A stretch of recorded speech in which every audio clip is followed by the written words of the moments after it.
جامع مسجد قاسم علی خان میں بعد از نماز مغرب اور رمضان المبارک 1440 ہجری کی رؤیت ہلال کے سلسلے میں اجلاس منعقد ہوا۔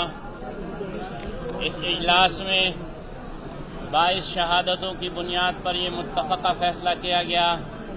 کہ کل بروز پیر 6 مئی کو رمضان المبارک کا پہلا روزہ ہوگا، اور اس فیصلے میں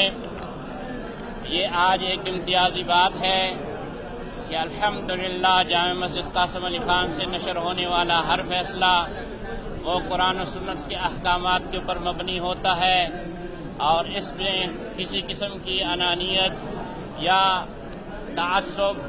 یا مسلکی تعصب جو ہے وہ نہیں پایا جاتا۔ ہمارے پاس اس وقت مسلک اہل سنت والجماعت بریلی مکتب فکر کے مفتی عتیق اللہ صاحب موجود ہیں۔ انہوں نے خود بھی چاند دیکھا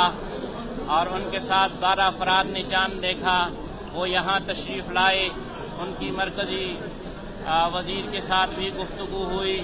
انہوں نے ان گواہوں کے نام اور سارے حالات بھی ان کو پہنچائے، لیکن افسوس یہ ہے کہ مرکزی رؤیت ہلال کمیٹی نے اعتماد کیا تو وہ پیشن گوئی پہ کیا۔ الحمدللہ اللہ کریم نے ہمیں یہ اعزاز عطا فرمایا کہ ہم نے آقائے نامدار، محبوب کردگار، شفیع المذنبین اور رحمت للعالمین، خاتم النبیین جناب محمد الرسول اللہ صلی اللہ علیہ وسلم کی حدیث مبارک پہ اعتماد کیا، اور رب نے خیر ہماری جھولی میں ڈالی۔ اللہ کریم رمضان المبارک کے صیام و قیام کی جو ہے احسن طریقے سے، مسنون طریقے سے پورا کرنے کی ادائیگی کی توفیق عطا فرمائے۔ اب میں یہ میڈیا والے حضرات سے کہوں گا کہ وہ یہ مفتی عتیق اللہ صاحب